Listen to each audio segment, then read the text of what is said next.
Hello, everyone. Today we are going to talk about cardinality, and also hopefully we are going to finish chapter 3. So we are going to talk about cardinality because it appears in different parts of our discussion. This is a very important concept in analysis and in mathematics. It's about the size of sets. However, it doesn't appear in our course in a very obvious way, but knowing about that would be very good. It would be very helpful to understand countable and uncountable sets.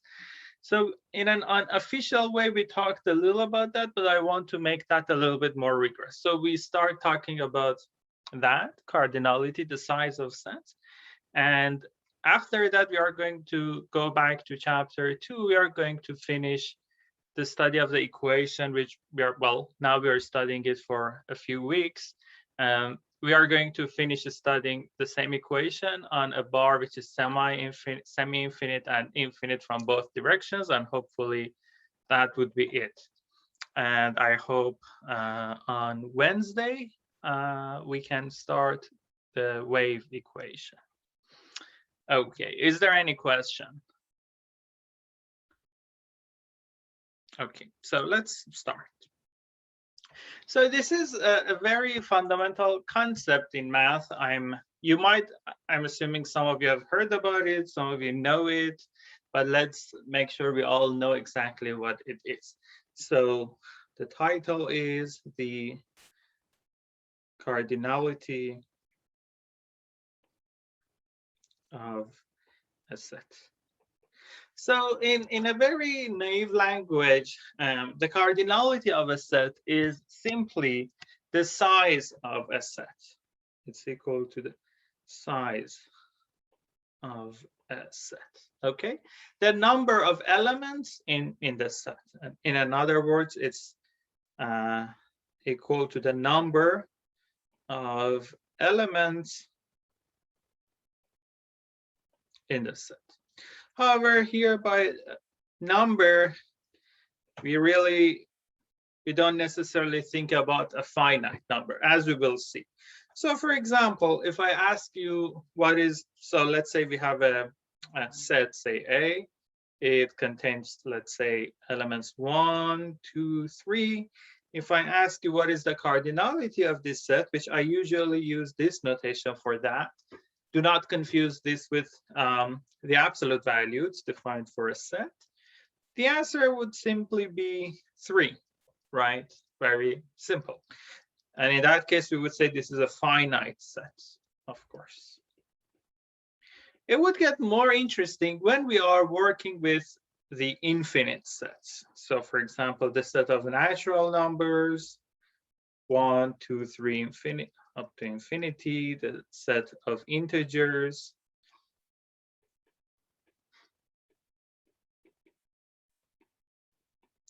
the set of rational numbers, all the numbers which they can be written as P over Q, where P and Q are both integers. And of course, Q is non-zero, or the set of real numbers. We are interested in the size of these sets. So the naive answer would be the size of all of these sets is infinite. So you might say the size of this set of natural numbers is infinite. The size of the set of integers is infinite. The size of the set of rational numbers is infinite. And you might say the size of the set of real numbers is infinite. And therefore, the size of these things all of them are equal to each other because the size of all of them is infinite. However, this is not correct. This is not what we mean by cardinality. Cardinality is a little bit more subtle concept. We have different notions of infinity. Different sets have different sizes. We have different infinities. So it's like in some sense, the set of natural numbers is a lot smaller than the set of real numbers. Okay, so in order to understand that, we would define the notion. Without defining what is cardinality is, how do we assign this size to each set, we define what it means for two sets, say A and B, to have the same size or the same cardinality. And well, this notion, so this is a definition. So we say two sets A and B, they have the same size or set cardinality if, well, this is pretty simple. It's the same way as I think everyone would, it doesn't even need a background in mathematics. It's clear to everyone, this definition. So suppose we have a set A, it has a few elements. You have another set B, it has some other elements.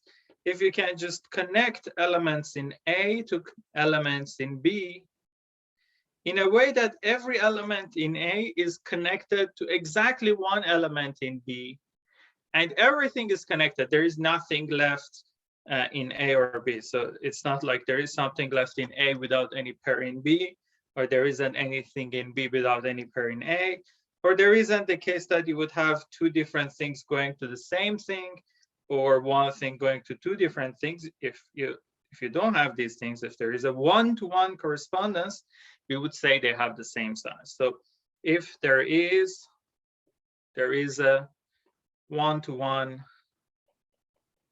correspondence between A and B, right?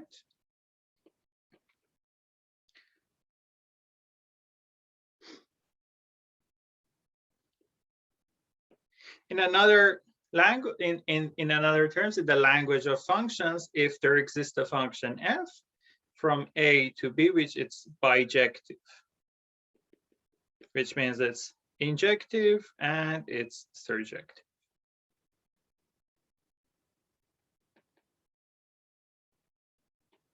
Okay, in that sense, I would say these two sets have the same size. And this is the notion that we want to use to see if, for example, the set of, say, natural numbers, if it has the same size as the set of integers, if there is any one-to-one correspondence between them, or the set of natural numbers has the same size as the set of real numbers. These are the questions we should address. Okay, great. So is there any question about the definition itself? Is the definition clear for everyone? Okay. So let's look at a few examples. So for example, obviously, let's start with some simple examples.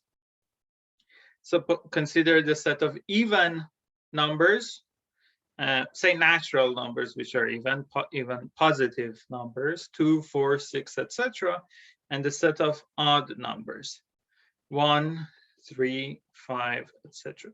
So as you can see, it's quite clear that you can find a one-to-one correspondence between these two sets. You can connect each number in the set of even numbers to a specific number in the set of odd numbers. There is a very explicit correspondence. If you like to define it in a little bit more rigorous way, you have a function f from the set of even numbers to the set of odd numbers, which sends any even number n to n-1.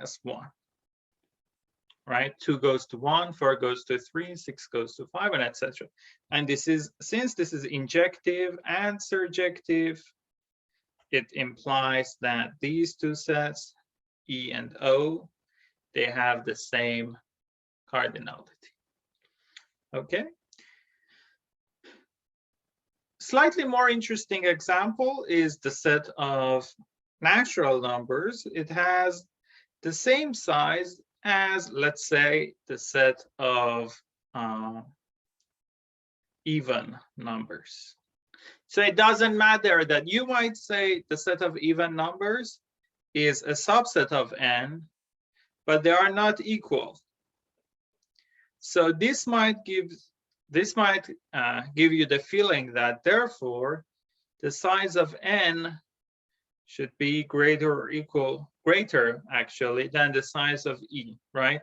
So if you think about it in the language of Venn diagrams, you have some subset, you have some set n, you have some set inside that E, which is a strictly smaller in a sense, because there are elements in n, the odd numbers, which they are not in E. So you might say It's not true. It's not possible for them to have the same size, but actually it is true. In this sense that we defined here, they have the same size. So we can simply understand that by looking at this definition. I can say n is equal to 1, 2, 3, 4, 5, etc.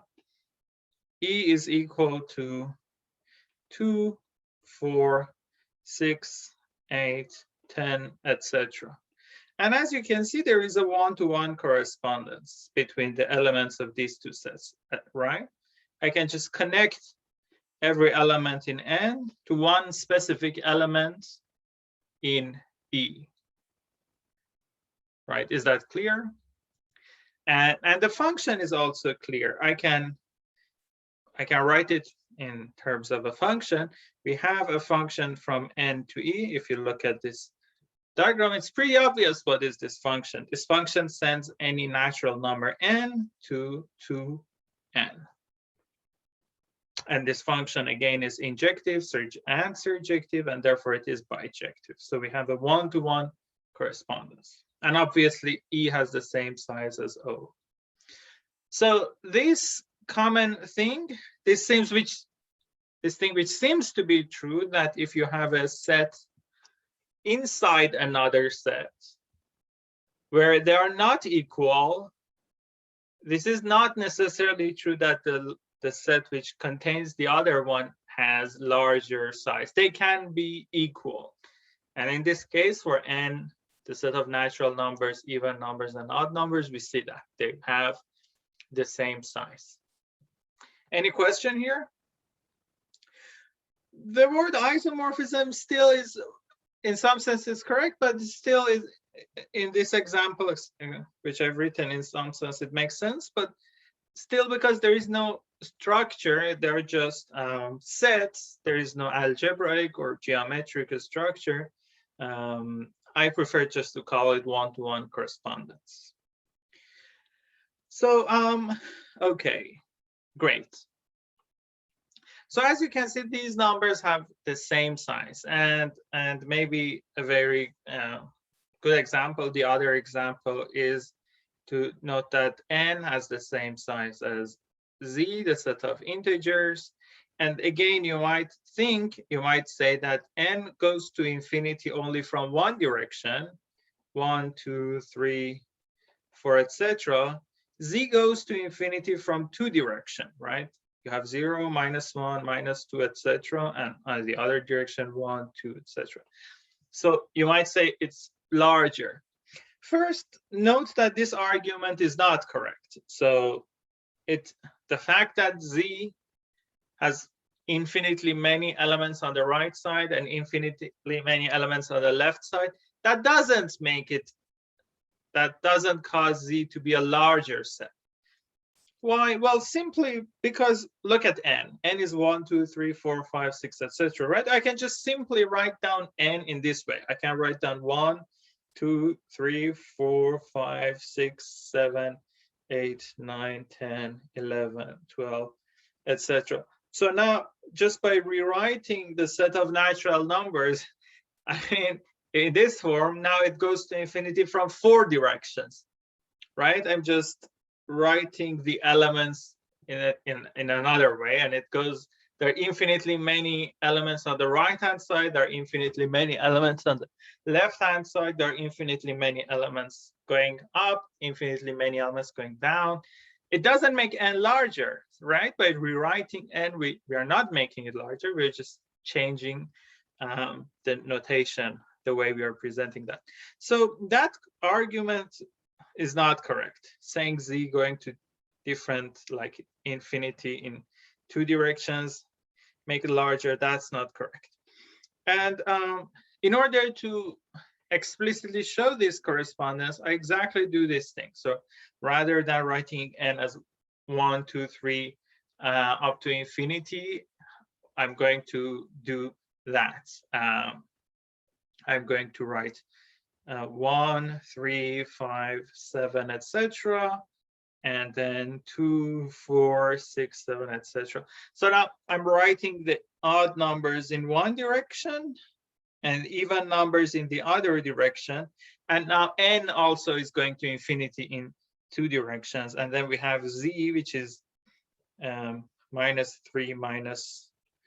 -2, -1, 0, 1, 2, 3, etc. And then it's clear that we have a one-to-one correspondence. So we are kind of corresponding the odd numbers to non-negative numbers. So we have here the non-negative numbers. We're making a correspondence between the odd numbers in n and non-negative numbers. And also we are making a correspondence between even numbers and negative numbers in Z. And that is the one-to-one correspondence, which shows n and Z, they have the same cardinality. Okay, great. So the set of even numbers has the same cardinality as the set of odd numbers, as n, as Z. Right. Okay, any question here? Oh, reminds me of modular arithmetic when it's going in circles. Oh, I see. Yeah, but we didn't go in circles really. We were, well, in some sense, yeah, but we've chosen 4 directions, right? We were going into infinity. It more looks like a plus. Okay, great. So this is quite simple. Finding these things in this sense, they're not very hard. I'm sure you can like come up, for example, in this example, you can come up, what is this exactly? What is this function? You can write it down, write a formula and see what's going on. Okay. Now, let's go to slightly more interesting example. Let's consider the set of, say, natural numbers and the set of rational numbers. All right. You might have the feeling that rational numbers, this set, has a lot more elements than n, because the kind of n is discrete. We have 1, 2, 3, 4, etc. But the rational numbers are dense, right? A lot of rational numbers. I mean, at each interval, there are infinitely many rational numbers. So because they're in some sense dense, there are a lot of them, you might feel that we have more rational numbers than a set of integers in some sense. But that's not true, actually. The cardinality is the same.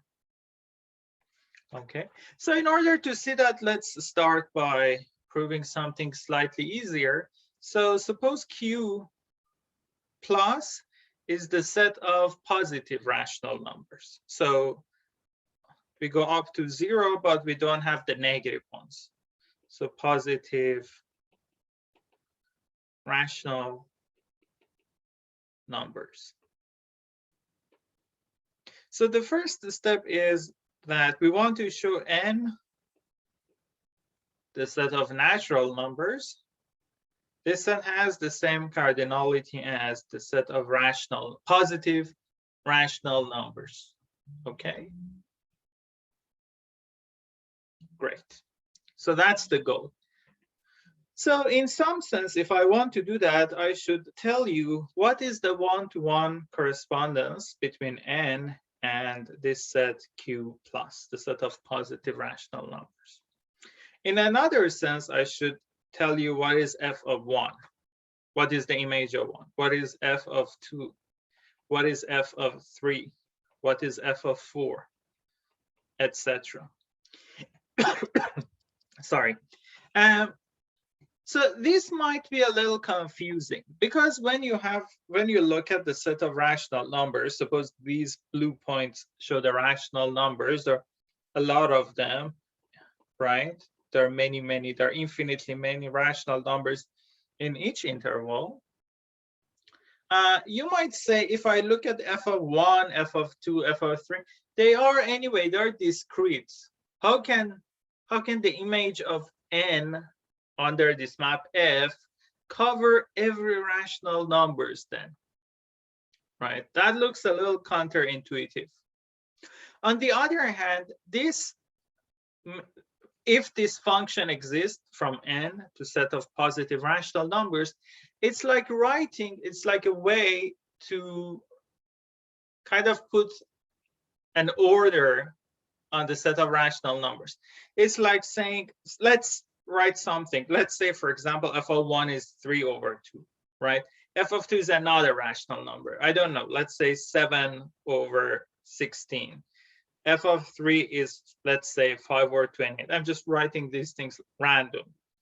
F of 4 is 3 over 2. If this thing, sorry, let's say 3 over 4. If this thing exists, it's like choosing an order for Q, because it's like, I would say, I would call this one to be the first rational number.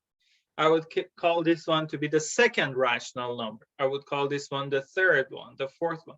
And it's very strange. If this subset is dense, how can we say this is the first rational number, this is the second rational number, this is the third rational number, and we kind of count all of them? You know, it's like counting all of them, because this function f is supposed to be one-to-one correspondence.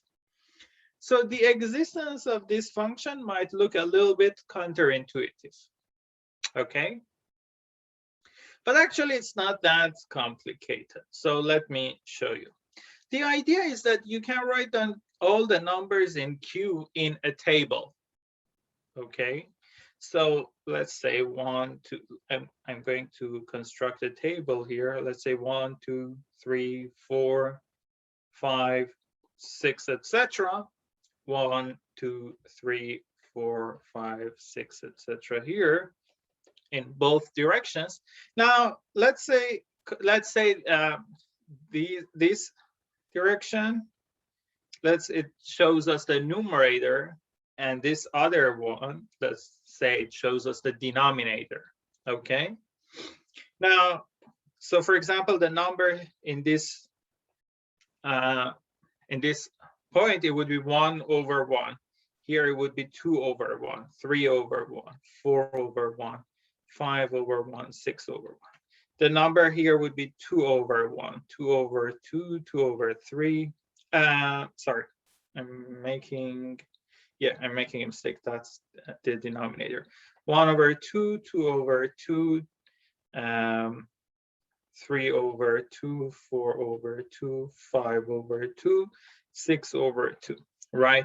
And then in the next place, we have 1 over 3, 2 over 3, 3 over 3, 4 over 3, 5 over 3, and etc. And we can continue that, right?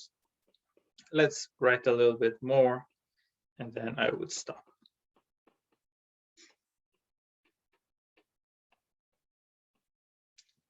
Okay, and that's going to continue, right?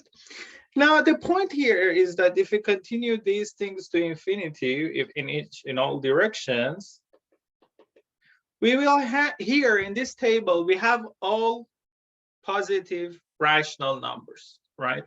Any rational numbers is something of the form P over Q, where P and Q are natural numbers if you're just looking at the positive ones. So any rational number at some point will appear on this table, say 2021 over 2019. It would be somewhere down there, right? It would appear in this table at some point. So every rational number will appear on this table at some point. Great, okay. The only problem is that in other words, every rational number appears more than once. So for example, here I have 1 over 1, which is equal to 1 here. But here I have 2 over 2, which is again equal to 1. I have 3 over 3, which is equal to 1. I have 4 over 4, which is equal to 1. So the rational number 1 over 1, which is equal to 1, appears more than once. It actually appears infinitely many times. It keeps on appearing, right? That's also true for other rational numbers, right? For example, consider 1 over 2. You have 1 over 2, but 1 over 2 is equal to 2 over 4. So 1 over 2 is here, right? But we also have 2 over 4, which is here. They're equal, and they will keep on appearing. 3 over 6. 3 over 6 would be here, which is equal to these numbers. So these numbers will keep on appearing in our lists, okay? But anyway, we have every positive rational number here, okay? So now I want to tell you what is this function one-to-one correspondence f from n to q plus. I want to say there such a function exists, right? I want to say there is a function from f to n. I would say I define f of 1 to be this number. Okay, I would say this is f of 1. So I define f of 1 to be this rational number 1 over 1. I would say f of 2, I want it to be this number. Go down by 1. You get 2 over 1. I would say f of 3 is equal to go there, 1 over 2. F of 4. What is f of 4? When you get here, go to right. That would be f of 4. What is f of 5? Well, I want to kind of use this pattern to tell you what is the next, what is the f of the next number. However, when I come here, when I want to continue this pattern, 2 over 2 has already appeared as f of 1 because 2 over 2 is equal to 1 over 1. And if I say f of 5 is equal to 2 over 2, that's not good because 5 of 1 are two different things in n.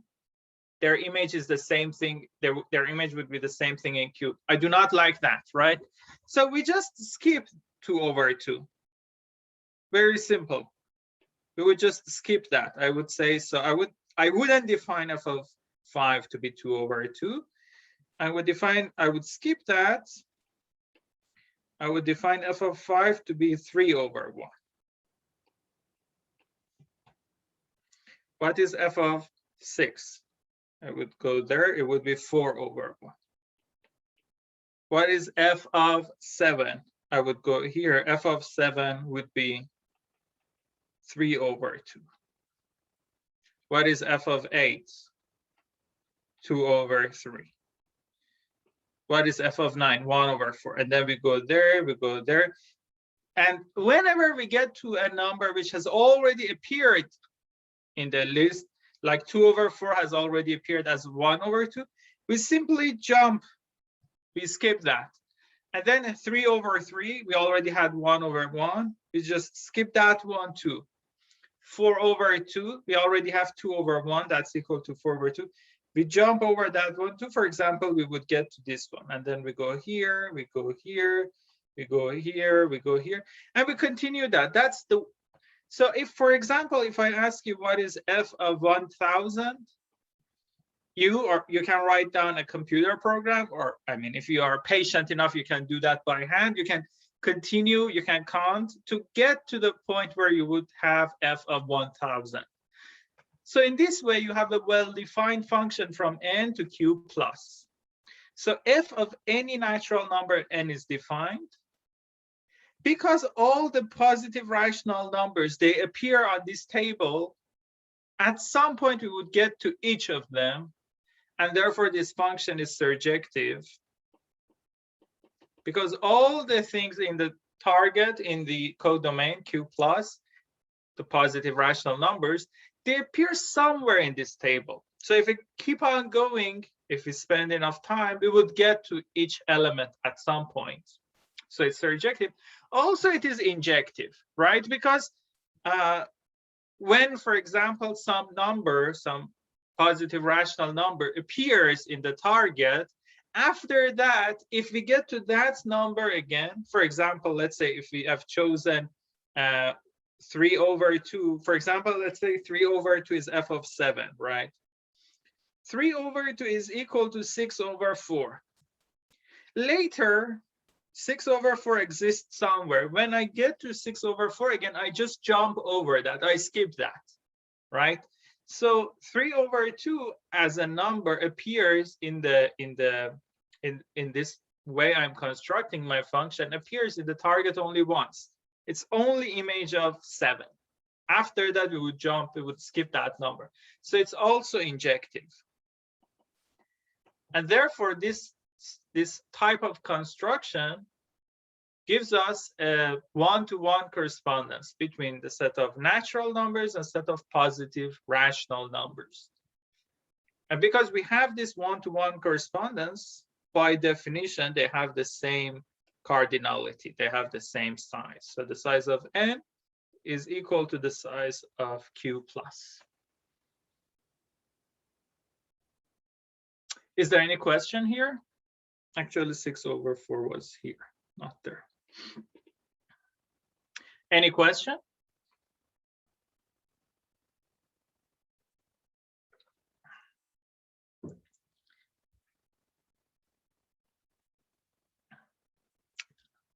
Okay. Okay. Any set A, if A is a set which is not finite, which it has infinitely many elements, any set A which is not finite,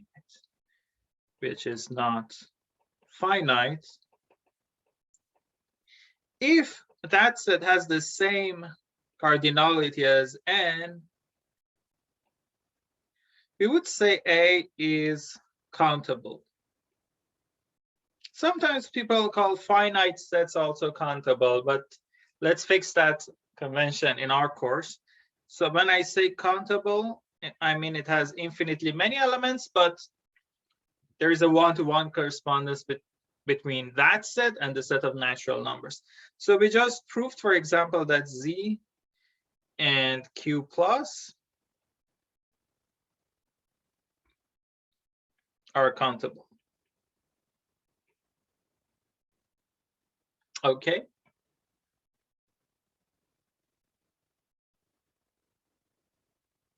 So in the same way, we can show, for example, the set of Q is also countable. Q is countable. We can construct a one-to-one correspondence between N and Q. Well, the idea is pretty similar. So I would write it down here. There is, if you agree, if the previous argument is clear for you, this one would also be quite clear. So, for example, let's say here we have 1, 2, 3, 4, 5, etc. 1, 2, 3, 4, 1, 2, 3, 4, 1, 2, 3, 4. Okay, so this time, rather than writing the rational numbers on a table, which goes to infinity in 2 directions, we can assume that the x-axis and y-axis, they go to infinity in both directions. So here, let's say numerator is the x-axis is the numerator, and y-axis is the denominator. So for example, here we would have 1/1, and here we have 2/1, 3/1, 4/1, etc. But on the other direction, here we would have 0/1. And then before that, let's say we have -1/1, -2/1, -3/1. Okay, and then we do that for everything. 0/2, 1/2, 2/2, 3/2, 4/2, etc. On the other direction, -1/2, -2/2, -3/2. So we would write down the set of all rational numbers here. We can continue in different directions too. For example, here we would have 1/-1, 2/-1, 3/-1, 4/-1, and -1/-1, -2/-1, etc. Or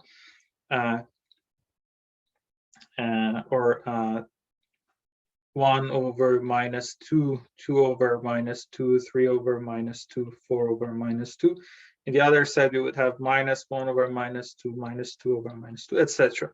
And rather than having that pattern, I can say I would define f of 1 to be, say, this number here. Or let's say maybe I would start from here, which is equal to 0. 0 over 1 is 0. And then I can say f of 2 is 1 over 1, f of 3 is 1 over 2, and then f of 4, I want to go that direction because 0 over 2 is 0, already appeared. I would skip that. I would go here. So f of 1 is 1 over 1, which is 1. F of 2 is 1 over 2. F of 3, rather than saying it's 0 over 2 because 0 has already appeared, I would jump from that. I would say it's minus 1 over 2. And f of 4, I would go down. I would say minus 1 over 1, which is just minus 1. And then f of 5, I should say minus 1 over minus 1. But minus 1 over minus 1 is just 1 and already appeared here. So I would skip that one, right? I wouldn't say minus 1 over 1. Just like the previous thing we had, we would skip that one. We come here. 1 over minus 1, again, is minus 1. That already has appeared in the table. We skip that one too. We get to this one. 2 over minus 1, which is minus 2. And then we keep on doing that. We keep on going around. Just like the previous case, whenever we get to something which has appeared before, we skip from that. And we keep on defining what is f of 1, 2, 3, etc. Now, the point is that all rational numbers appear somewhere in this table, right? Positive or negative, and 0. They all appear in this table. And in this way, we can compute f of anything. We can compute f of any number. You should just go around until you get to that number. After, for example, 2021 steps, you would get to that number, and it's some rational number. And therefore it's defined for everything. It's surjective because every rational number appears there. And also it's injective because if something has been in target, when we get to that thing again, we just skip that one. So that gives us the function f is, that shows us the function f is bijective, and therefore f and n and q, they have the same cardinality, right? Therefore q is also a countable set. Okay, is there any question here?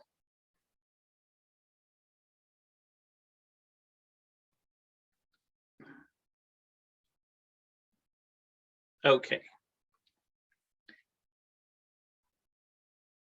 So it was the question, I think, if I remember correctly, I think Cantor stated this question.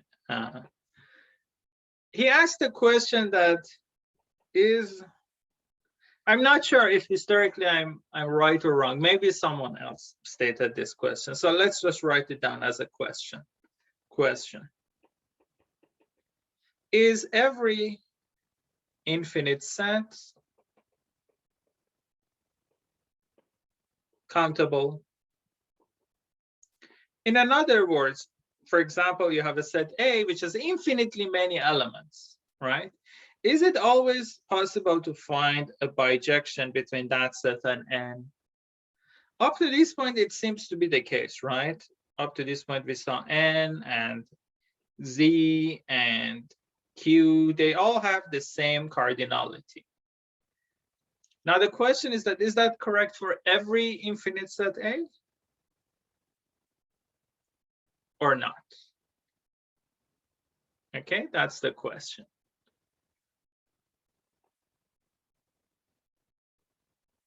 Okay, if you know the answer, I think it would be better not to say it, but if you don't already know the answer, I'd like you to think about it and tell me what you think, if you have any argument for or against it. Okay, John, can you say why?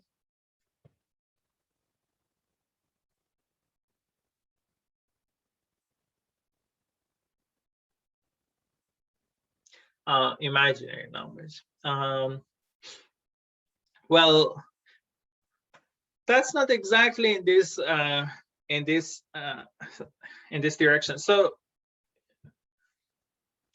the point is that you are referring to something which is more related to algebra rather than being related to the number of elements. We want the sets that they have more elements, in a lot more elements, not that it is it is correct that the set C, for example, the set of complex numbers might have more elements, but it's not because they have imaginary numbers. It's not related to that part of it. So, okay, any other comments? You can say it. Any comment would be interesting to listen to.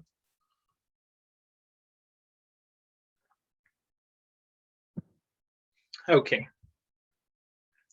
So consider the set, the interval 0 to 1. By that I mean the real numbers between 0 and 1, right? The real numbers. So the real numbers x between 0 and 1, where x here I mean all real numbers there. You can think about it as this interval. So it contains rational and irrational numbers. Consider that set. I want to say, although this looks bounded, right? It doesn't. You might say it's not going to infinity. It's something bounded. I want to say this set, this interval, has more elements than all of the set of natural numbers. Okay, that's claim. I think this argument is also due to Cantor, if I remember correctly.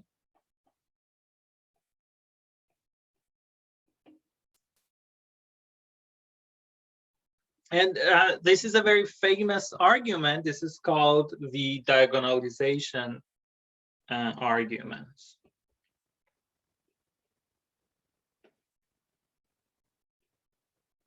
There is another diagonalization theorem, which is about four manifold and something else. This is called the diagonalization argument. Okay, and the idea is that if you consider this, let's show this interval with I. Let's show this interval from 0 to 1 with I.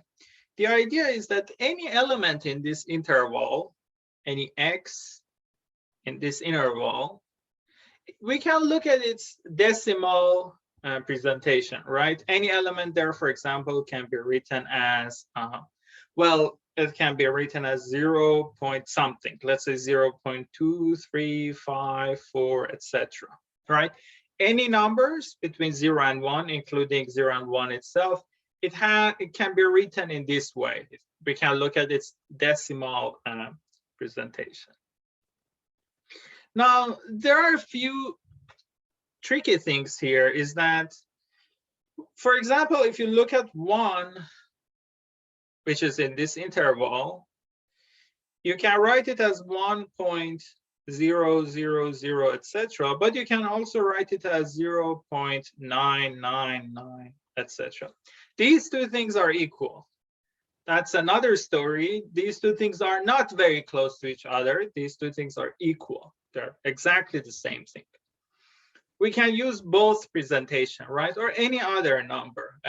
Let's say 0.5, this number, you can write it as 0.5, or you can write it as 0.4999, etc.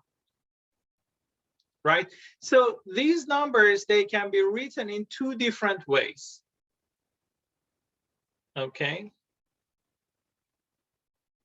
Now, the point I want to make is that any number in this interval, it can be written in this form, a sequence of numbers, x1, x2, x3, x4, in a kind of a never-ending decimal format. It kind of goes to infinity.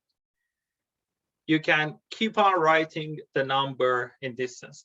So I would write every number in this format and not in this format. So suppose for every number in this interval, rather than choosing this form, I would choose this form. So now there is a unique way of showing every number in this interval. Every number x in this interval can be written as 0.x1, x2, x3, x4, up to infinity, where each xi is a number from 0, 1, 2, up to 9, right? I can write down, I can denote every element in this interval I with such a decimal presentation, okay? Now, going back to our question, we want to show that, I want to say that this thing I, this interval I, has more elements than n. Okay, I want to say this interval I has more elements than the set of natural numbers n. So the proof is in some kind of the proof by contradiction. Suppose that's not true. Suppose this interval I has the same cardinality as n. So now by our definition, it means there exists a function f, therefore there exists a function f from n to I, which is a one-to-one correspondence, right?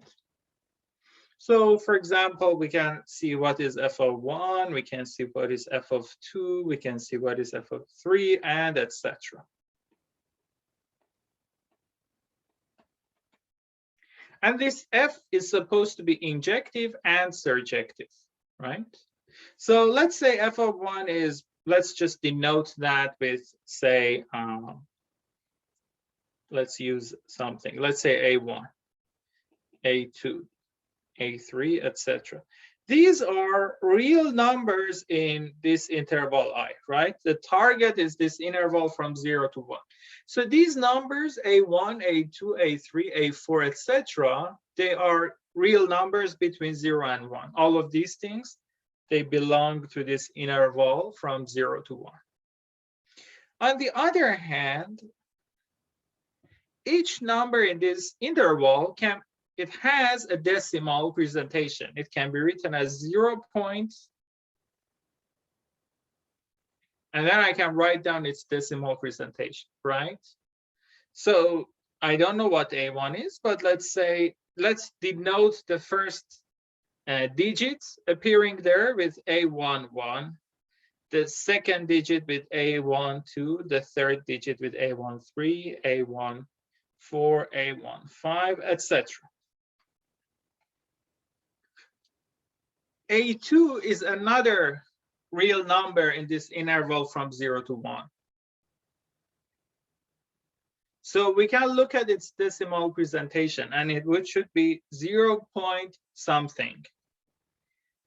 I would denote the first digit with A21, the second digit A22, A23, A24, A25, etc.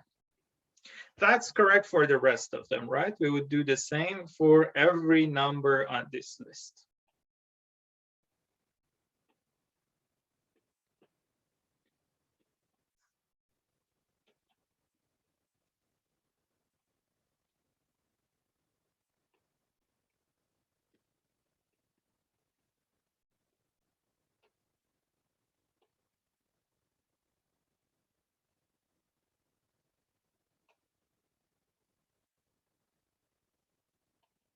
Okay. Now, the important property of this one-to-one map we have here is that, of course, by definition, it's also surjective, right? So all real numbers in this interval, 0 to 1, they appear as f of something, right? It's surjective. So any real number, x in this interval, it should be f of something. F of some natural numbers, if it's surjective, right? So it should appear somewhere. It would be f of some n. Any x we take, It would be f of some n. So all the real numbers between 0 and 1, they should appear on this list. A1, A2, A3, etc. We should get to every real number between 0 and 1. Okay. Now I want to say that is not correct. I want to introduce a very specific number, real number between 0 and 1, which does not appear on this list. Look at x, a real number x. Define a real number x is a number in this interval between 0 and 1. Let it to be 0 point something. What that something is. Look at the first thing you have there, A11. Look at the first thing, you have A1. Look at the first digit, A11, okay? This A11 is a digit. It's either 0 or it's 1, 2, 3, 4, 5. It's one of these digits, right? So this A11 is a digit. So it's either 0, 1, 2, 3, up to 9. Choose a digit which is not equal to A11. So for example, if A11 is 2, choose X1 to be, say, 7, some other digit. So the important thing here is that X1 is not equal to A11. So whatever A11 is, let's choose some other digit. So X1 is not equal to this A11. Look at A22. This is another digit, right? Let's say it's, I don't know, let's say it's 5. Choose X2, a digit which is not equal to A22. So for example, if A22 is 5, let's say choose 8, whatever. Something which is not equal to A22. Look at A33, it's another digit. Choose X3, a digit which is not equal to, it's not equal to A33, and etc. X4, something which is not equal to A44, and continue that. At each step, for each xn, I would choose a digit xn which is not equal to ANN, and continue that to infinity. You would end up with the number x, 0.x1, x2, x3, x4, etc. It's a real number, 0 point something. And of course, 0 point something is greater than 0, less or equal than 1. So it's a number in this interval from 0 to 1, right? Because f is surjective, x should appear somewhere on this list, right? F is surjective.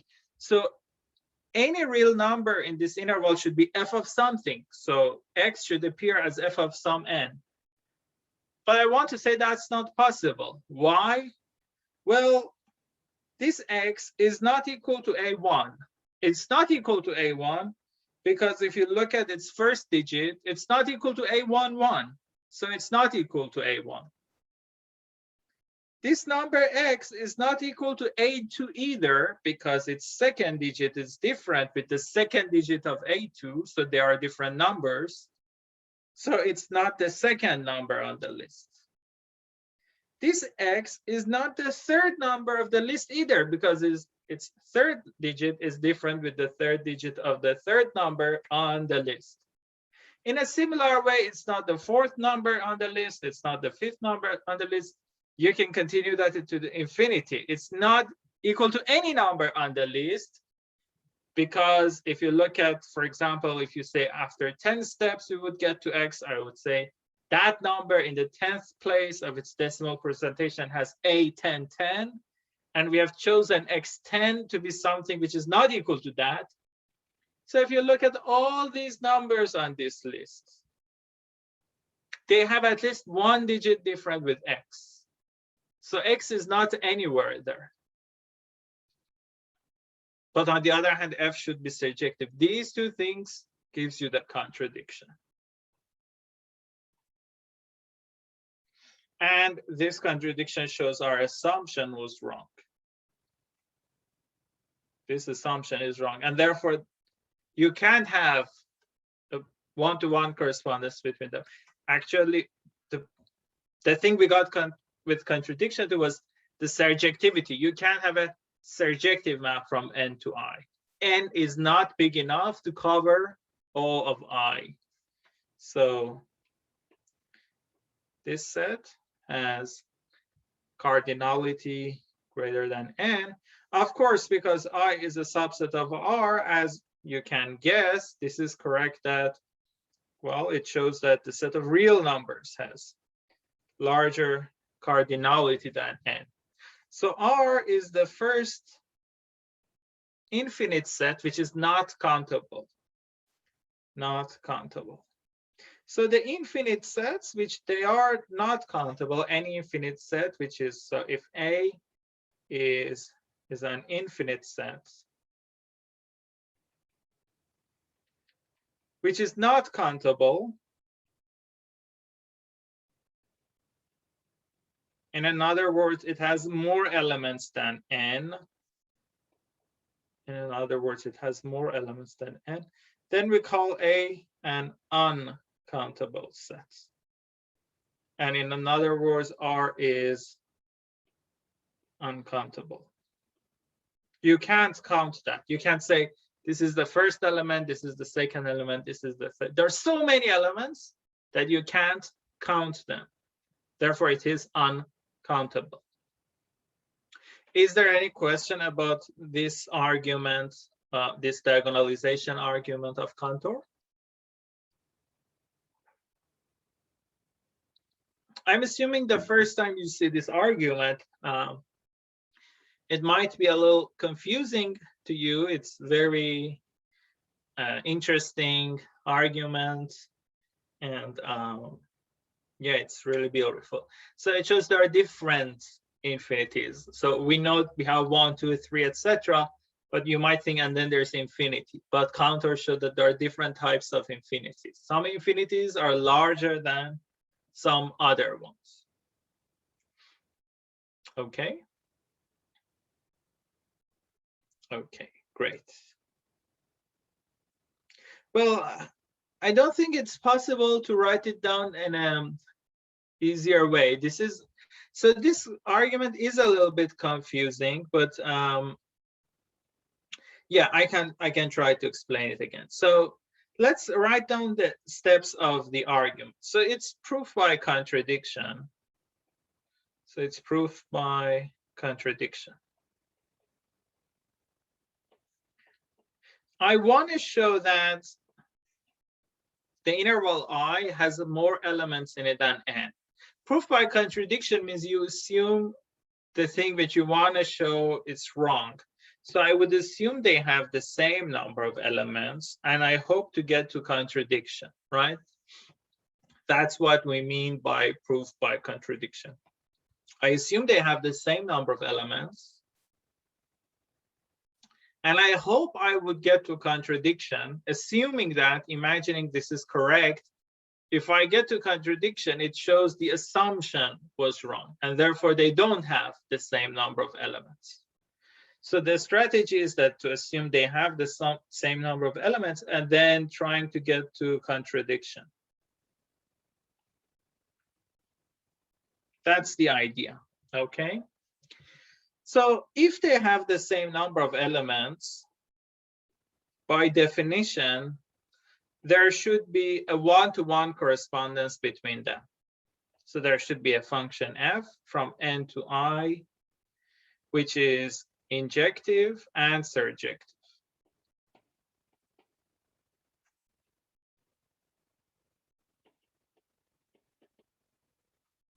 Right? Now, N, the set N can be written as 1, 2, 3, 4, 5, etc. I can look at the f of 1, f of 2, f of 3, f of 4, etc. These numbers are in I, right? They're elements of I. They're elements of our codomain. Since this function f is bijective and therefore surjective, every element x here sorry. Every element x inside I should appear somewhere on this list as f of some number n, right? Because it is, since this function f is surjective, for any x in I, there should be some number n in n such that f of x is equal to n. That should be the case. I want to get to contradiction with this statement. I want to show there is some x, which is, sorry, f of n is equal to x. F of n is equal to x. This means f is surjective. For anything in I, there should be some n where f of n is equal to x. I want to show this is not possible. I want to show this is not possible.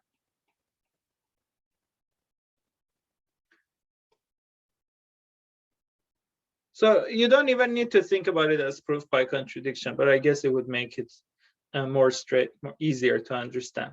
So I want to show you can always, no matter what the function f is, you can always find an element in I which is not in image of f. So that's the goal. I want to show that for any function f,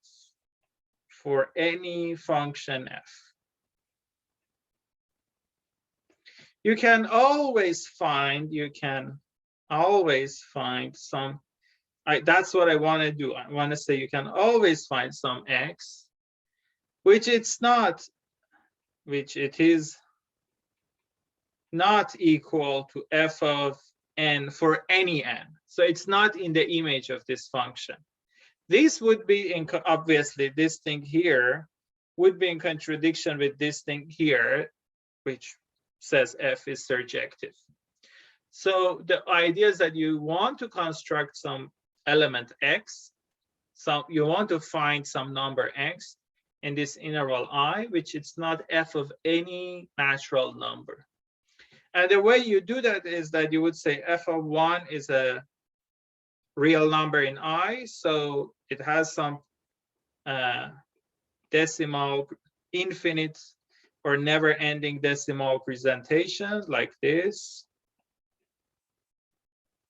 And we did that for every number, etc. And the way we defined this number x was like this. We said, let's take this specific number x. Take x to be 0.x1. What is x1? x1 is a digit from 0 to 9. Choose any digit you want. I just don't want it to be equal to a11. a11 is a specific digit. Choose x1 to be another digit. And then choose another digit x2. What is that? It can be any digit. Let's say non-zero digit or anything, which it's not equal to a22. So whatever a22 is, choose x to be something else. And then x3, another digit, which is not equal to a33, etc. Now I'm saying this number, 0.x1, x2, x3, etc., it's a real number. We have a decimal presentation. It's between 0 and 1. It is in I. But it can't be on this list. Why? Because it's not equal to f1. Why is that? The first digit of x, x1, is not equal to a11. Therefore, it can't be equal to f of 1. It's not equal to f2. Why? Because its second digit, x2, is not equal to a22. Therefore, it's not equal to f of 2. X is not equal to f of 3. Why is that? Because its third digit x3 is not equal to a33. Therefore, they have one digit different. There are different numbers.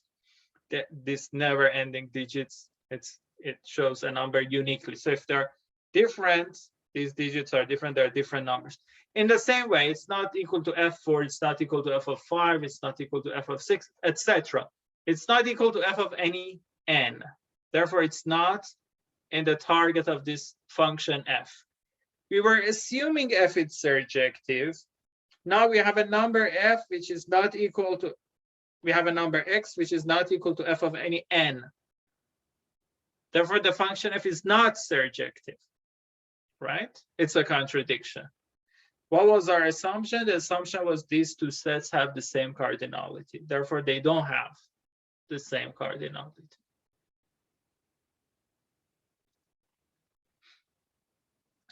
Okay, let me see. Oh, why is what? Which step you got confused in?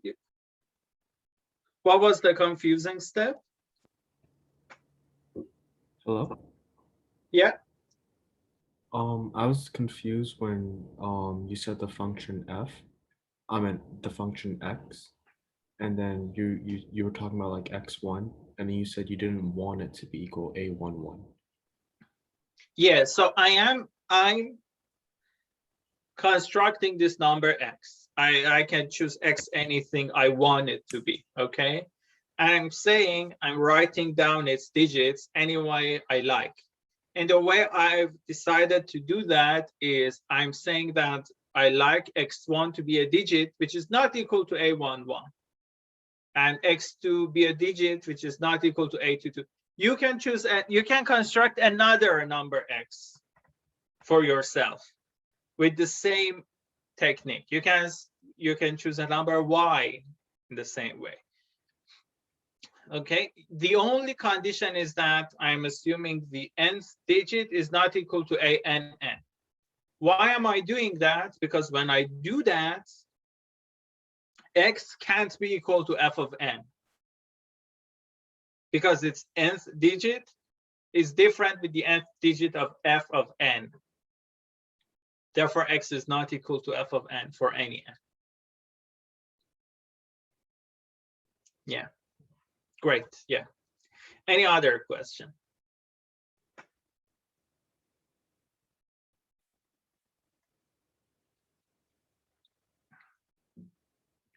Okay.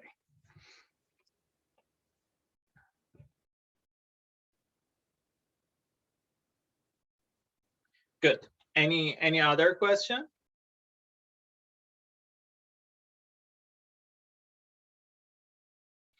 Okay, great.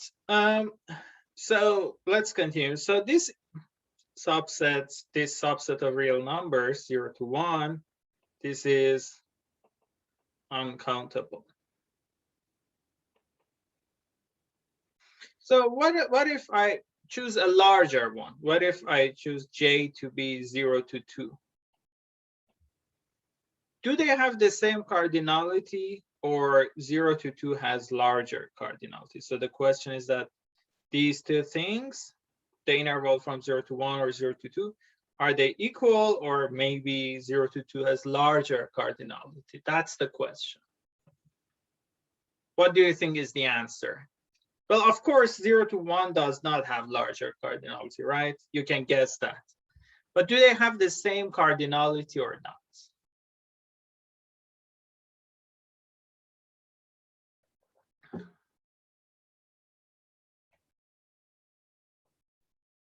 Do we have any, does anyone know? Do we have any guess?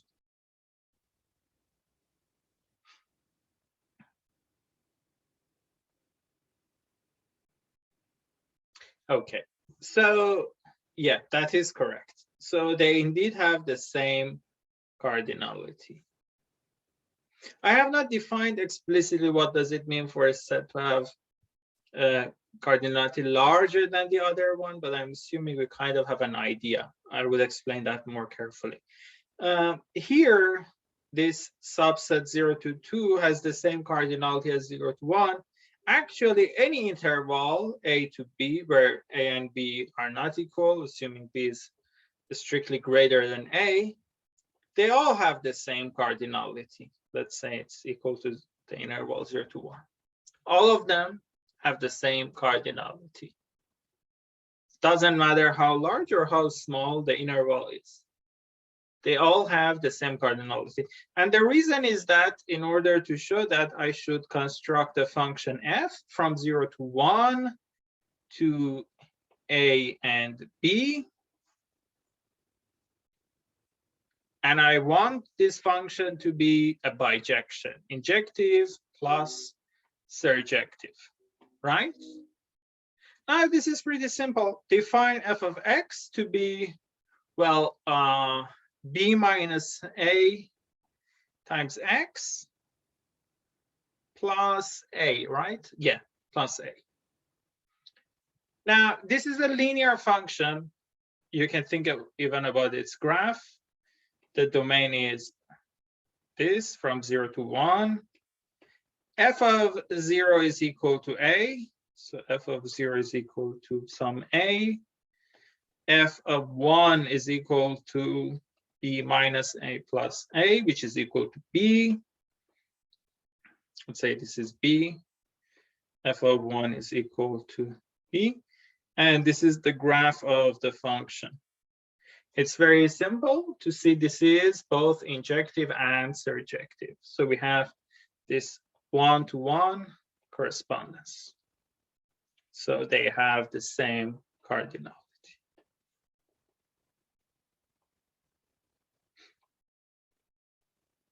Okay, is this clear? Yeah, that is correct. Yeah, they have the same cardinality. Any question here?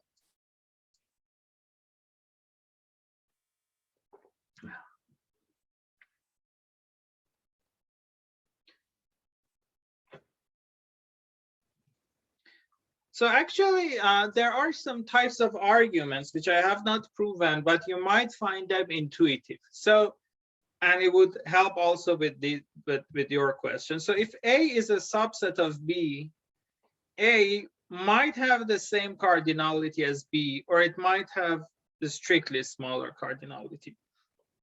So I would write it down like that, okay?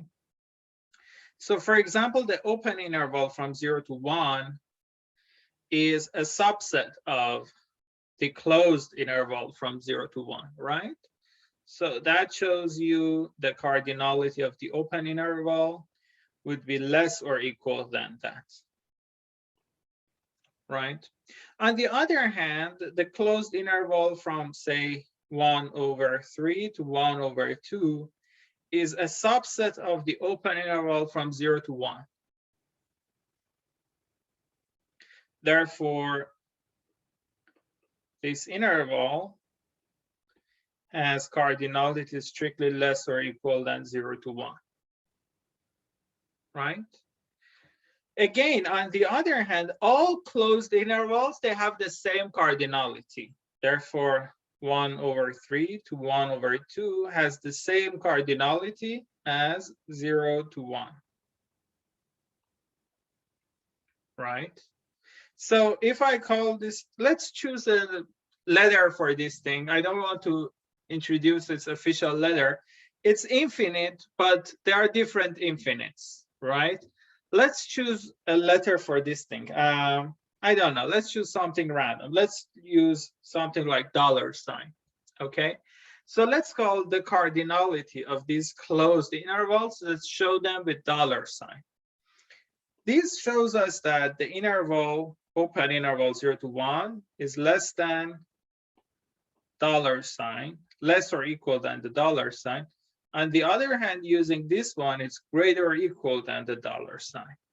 So it should be equal to that. It's less or equal, greater than equal.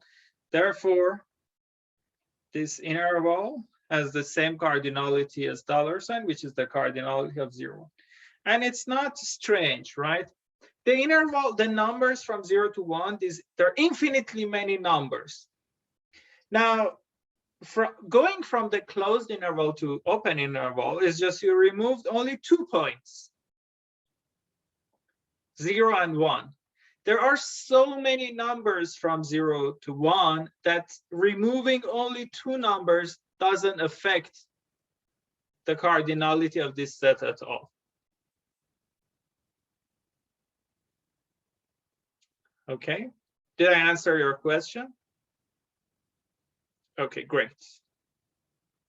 Yeah, exactly. Yeah. And then there's another question. Is any finite boundary an uncountable set. Yeah, so that's our case exactly, right? The open interval or the closed interval from 0 to 1, it's bounded, right? But of course, there are infinitely many elements there. So I'm not sure what you mean by if by finite boundary you mean it's bounded, doesn't go to infinity as a subset of R. Yes, that's the case. It's bounded, but it has infinitely many elements and it's uncountable. Okay, great. So it shows that not only this thing is uncountable, has more elements than N. These open intervals, they also have more elements than N. It's just, as you mentioned, removing 2 points from this big infinity doesn't affect it at all. Okay, great. Let's see. Well, there is a very, very simple statement. I would just write it down. I guess you can also imagine that. So if you have 3 sets, A, B, and C, if A and B have the same cardinality and B and C have the same cardinality, then A and C have the same cardinality. So it is very trivial, but it's important to know the proof. They are not finite numbers, so the proof is not entirely trivial. So I would write it down for you. So when we say A and B have the same cardinality, it means there is a one-to-one correspondence between them. It means there is a function f from A to B, injective and surjective. When we say B and C have the same cardinality, it means there is another function between B and C, injective and surjective. If I want to show A and C have the same cardinality, I should construct a function from A to C, which is injective and surjective, right? But that's pretty clear what that should be. We have f from A to B, and we have g from B to C. So if you look at the function g o f, that's a function from A to C. Combination of 2 bijections is another bijection. Okay. So here, it doesn't matter if A and, so the answer to your question, it doesn't matter here if A, B, C are finite or they have infinitely many elements or countable or uncountable. This type of argument works for any set, right? Because if f and g are bijective functions, their composition still is bijective, right? Because composition of injective functions is injective and the compositions of surjective functions is surjective. So we have a bijective map here. Okay, great. Great. So another thing I want to tell you is that this interval 0 to 1 has the same cardinality as the whole set of real numbers. That might be quite surprising for you. You might think R is a lot larger. Again, it goes to infinity. That interval is bounded. But actually, the fact is that they have the same cardinality. And we can see that by just with a kind of pictorial argument. So this is the set R. Okay. And suppose this is the set 0 to 1. Okay. Let's just curve this, bend this set 0 to 1 a little bit. Say this is the point 0 here. Let's bend this thing a little bit. So it would look like this. Okay, I'm just bending this interval a little bit. Now I would define the function f like this. For any point x on this interval, I would define f of x in this way. So suppose this blue point here is x, I would define f of x in this way. Connect this say green point to x and continue until you intersect the set of real numbers. I would call that to be f of x. This is actually the one-to-one correspondence we are looking for. Any point here, if you do that, would give you 1 point on R. And any point on R is f of something. If you want to see what is that something, you can connect these 2 points, and the intersection here would be the pre-image of the chosen point on R. So for example, if you say I have this point here, say Z, I want to see this Z is f of what? This is f of some Y. What is that Y? It's, you just need to connect this point Z with this green point we have here. So if I connect them, they will intersect this curve somewhere, this bended curve somewhere. That is the point Y we are looking for. That gives us this one-to-one correspondence. So the open interval 0, 1 has the same cardinality as R. So in other words, now we know N and Z and Q, they have the same cardinality, but their cardinality is less than these things, the open interval or the closed interval or the set of real numbers. They all have the same cardinality. Okay.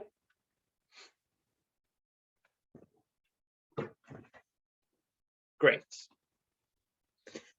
Okay, what else do I want to say? Yeah, I think it's enough as just the first introduction. I think I mentioned this as a puzzle another time. So now we know that these sets, the sets in the first line, I use N to denote them, their cardinality is less than the cardinality of the sets in the second set. There was this big question that is there anything between them or not? Is that you can give positive answer to this question. You can say there is something there, or you can say, so anyway, that's the question. And it's in some sense you can give positive answer to this question, or you can give negative answer to this question. And in some sense, both are correct. So this might be very confusing. This is called Continuum Hypothesis, and I would really recommend you to go and search about it and learn more about it. This is one of very, very interesting problems in mathematics. So it's a good place to stop. After a break, we would continue with chapter 2, and we would try to finish that.